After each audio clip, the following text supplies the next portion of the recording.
Crypto. Welcome on in to another episode of Crypto Dough. We're talking about quantitative easing, QE. We're talking about tariffs. We're also talking about the crypto market and the M2 money supply. I think in May, June, or July, right? Let's just say in the next 2 to 3 months, M2 money supply will kick in. Quantitative easing will start. The Feds will begin to slash interest rates. The market will have an uptick. Can we go down from here? Sure, we can. We may be on a bearish pennant where the top of the pennant is like 92,000, 93,000. Then it can go all the way back down to 74,000, depending on the news, depending on what's going on, right? But I believe that we have upside to go after that as well.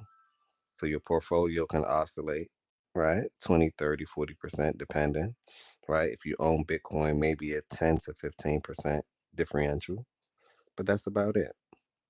That's literally about it. So let me know what you guys think on today. Today is considered what Easter, and then Easter Monday is the day after tomorrow. So people called it Passover was Friday if you're a religious person. So blessings to that if you on that pathway of your life. But let's talk crypto.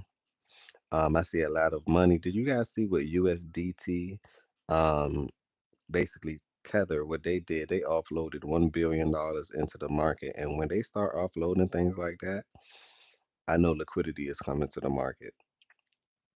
I know that liquidity is coming to the market based on what Tether do, and stable coins to me are going to be super important. And this is why I say this, right? Because in other countries you can't get the US dollar, right? Which is considered one of the strongest currency. It's falling right now, but it's still considered a strong currency, right?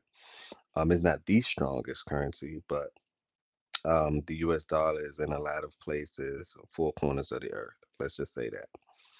Saying it all to say, a lot of people can't access the US dollar. So this is why I like crypto and I like the technology, right? And I see why stable coins are the way of the future as well. And I see why they're starting out with stable coins because that's going to add major liquidity.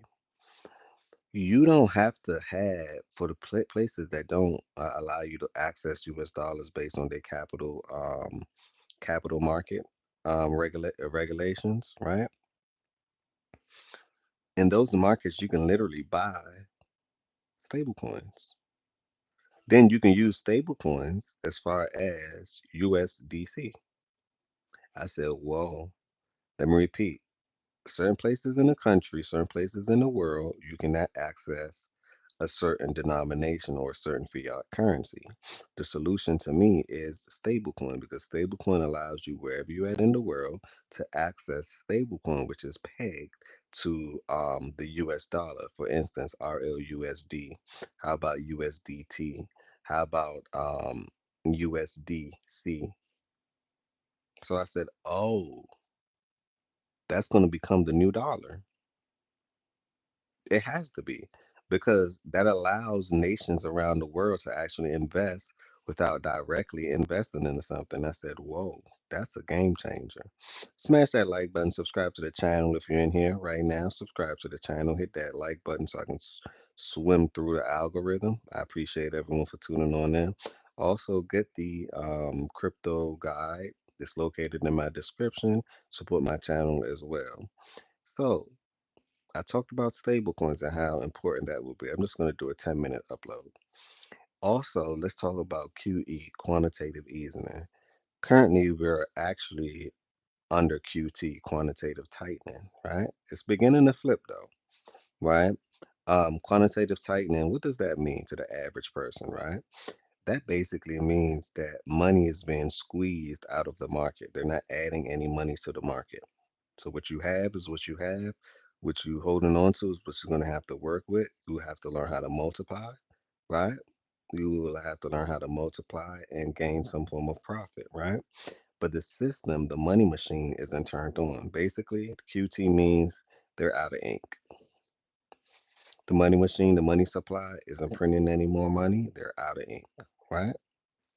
That can be detrimental to the actual profit margins. Okay, let's talk about that's what QT is, quantitative tightening. Just some financial literacy words, right? QE. I just talked about QT, quantitative tightening. QE, quantitative easing, basically is when they turn on the money printer. When you hear the money printer is on.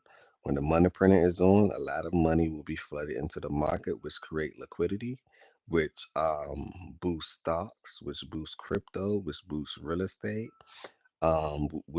which generally boosts all asset classes. Right? That's what generally happened. If you're in here right now, smash that like button. Let me get to 10,000 subs. I'm Crypto Doe. I'm here to teach you everything I know, share it with you guys, so together we can go further than Wells Fargo. That's the point of this channel. It's an educational platform where we educate you on crypto, financial literacy, anything on the asset class that gains an upward projective or upward momentum. Will we have down markets? Of course. But you get rich in the bear market. You don't get rich in the bull market, meaning that you buy low and you sell high, basically.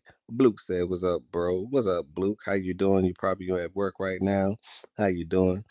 Hopefully everyone is doing well. Let me know where you guys from in here and what crypto you guys own, and how do you feel about QE slowly approaching? How do you feel about the M2 money supply that's slowly approaching? And also let me know, did you guys see the whale activity where USDT, which is Tether, they offloaded $1 billion into the market? So when they generally do that, it means that they're preparing for liquidity. Liquidity means that they're preparing for a lot of money to come, and sometimes they start it, right? Sometimes these stable coins are what's actually trigger the market. Then you have the M2 money supply and or the quantitative tightening. Then the Fed's gonna come in and slash interest rates. When the Fed slash interest rates, then we all know all risk on asset class skyrocket. You guys see what's going on with gold and silver and everything else. They're booming or kabooming, as they would say. So these are the things that's going on in the market, and I see these are the indicators that I'm paying attention to. I'm paying attention to the M2 money supply. I'm also paying attention to quantitative easing. I'm also paying attention to stable coins, them offloading liquidity, right? I'm also paying attention to what's going on with the Feds and the Feds rate. Also, be paying attention to the tariffs.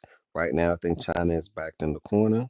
Can China survive without the United States? Of course. They've been surviving 5,000 years prior to it. So, sure they can. But a lot of people get their products and or like handbags and gadgets and just day-to-day supply from China, even parts, right? Because we all know that the supply chain actually comes from all over the world. So some of the parts come from China, right? Um, the Chinese, they show their hand, letting them know that we're interdependent. But I think this will actually affect their market more than the U.S. market because, yeah, you can produce all you want. They're a manufacturer production market, right? They don't know how to produce consumers. Let me repeat, they do not know how to produce consumers. One thing about the United States that I've noticed, right, as far as one of their superpowers, is the ability of consumption. They know how to produce the consumption, right, which all market needs. Because if you make a product and or service and no one is consuming it, then what's the point of the product and or service? The buyers actually determines the price. Let me repeat, the buyers actually determines the price because yeah, you can be a seller, but if you don't have a buyer, then what's the point of being a seller?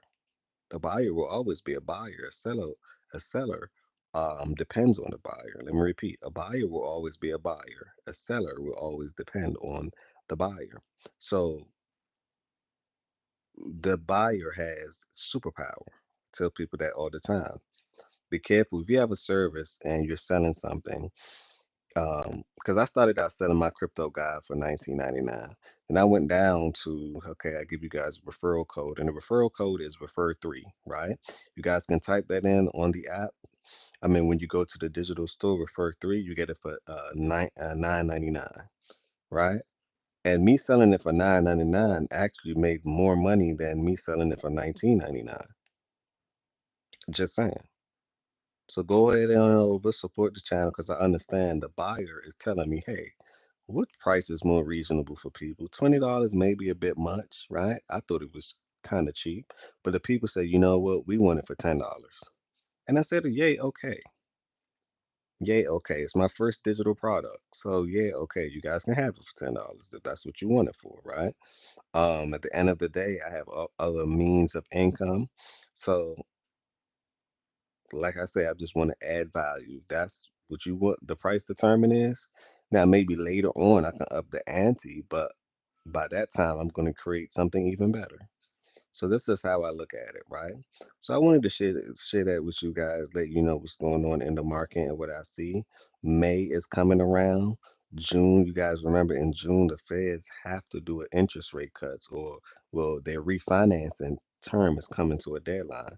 So in June, I think before June, we may see an interest rate cut. We may see about three cuts per for this year. That's what there's alligating that may happen, but I'm gonna keep you guys update on what's going on.